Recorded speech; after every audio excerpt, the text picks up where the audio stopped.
دا سرسایه په ورکولو سره لس انعامات څوک چې سرسایه ورکوي نو الله جل شانه به دته په عوض کې لس انعامات لس اشیاء ورکوي. اول به دته انسان بدن یې د ګناهونو نه صفا کیږي، دویم د جهنم د اور نه ازادي کیږي، دریم روجه قبلی، څلورم د جنت مستحق ګرځي، پنځم د قبر نه په امن کې راپاسي، شپږم په دې کال کې چې څومره نیک اعمال کړي وي هغه به قبول شي، اووم د قیامت پر ورځ به د نبی رسول الله والسلام شفاعت د ده لپاره واجبېږي، اتم په پولیس رات باندې به د بجلۍ د پړق په شان تېرېږي، نهم د نیکو اعمالو تله به یې درنېږي، لسم د الله تعالی به د شقیانو یعنی بدبخت خلقو د دفتر نه د رجسټر نه د نوم چې کوم دی نو دا ختم شي. او چې کوم انسان دا سرسایه نه ورکوي یعنی مالدار کېدل یا غریب کېدل دواړه د الله تعالی د طرفه امتحان په مالدار باندې امتحان وي چې آیا دی به په خپل مال کې فرضي او واجبي حقوق ادا کوي او کنه، او په غریب باندې دا امتحان وي چې آیا د غریب به د غربت باندې صبر کوي او کنه کوي. بیا الله تعالی موقفه مالدار باندې دا لازم کړی دی چې د خپل مال نه محسوسه حصه د فقیرانو ته ورکړي، په هغه کې د فرضي زکات سره سرسایه هم ده چې دا زموږ په مذهب کې واجب ده،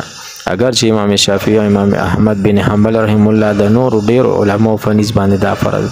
او چې د اختر په ورځ مالدار سره خپل ځان له خپل بچو له ښایسته نوې جامې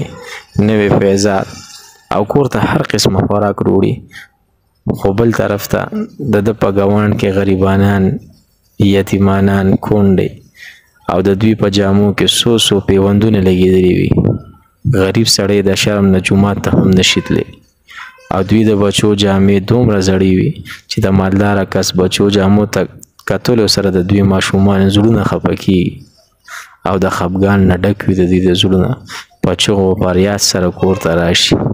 او په کور کې د ښایسته نوې جامې مطالبه وکړي، لیکن د ډېر غربت په وجه د دې غریبانانو د خوراک وس هم نه وي نو دوی له به جامې د پسه واخلي، په دې وخت کې به د دوی په زړونو باندې څه تېرېږي. الله جل شانه ډېر غیرتي ذات دی، هغه د دې غریبانانو هم ډېر مال او دولت ورکولی شي دې غریبانانو ته، خو دا په دې مالدار باندې یو امتحان دی، په دوی باندې د اختر په ورځ سرسایه واجب کړې ده چې په دې سره به د دوی د روژې کمې هم پوره شي او ورسره به دغه فقیران هم په اختر په خوشحالۍ کې شریک شي. د الله ګرفت ډېر سخت دی، سرسایه خو د مسلمان په خپل منځ کې د همدردۍ د مسلمانانو په خپل منځ کې د همدردۍ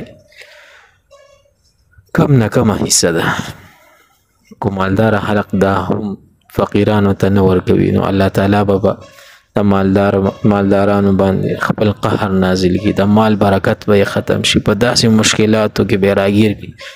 په داسې بیمارو کې چې د سرسایې د مقدار نه به زیاتې روپۍ په هغې باندې لګي، مرض به نه ټیک کېږي. کو مالدار د غریب یوې ورځې د جړا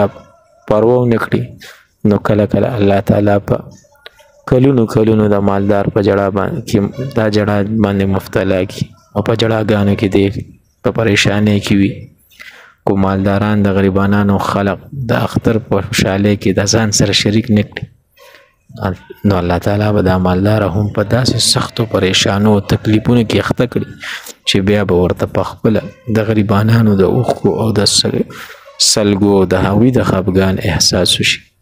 الله جل شانه په مالدار باندې سرسایه واجب کړې ده، اوس کو یو مالدار دا نه ادا کوي نو په دې سره دا ګناهګاري او د مال برکت یې ختمېږي، بلکې الله تعالی خو داسې هم کولی شي چې د دې مالدار نه دا مال واپس واخلي او غریب یې کړي او دا غریب مالدار کړي. رسول الله صلی الله علیه وسلم فرمایي بېشکه د الله جل شانه څه بندګان دي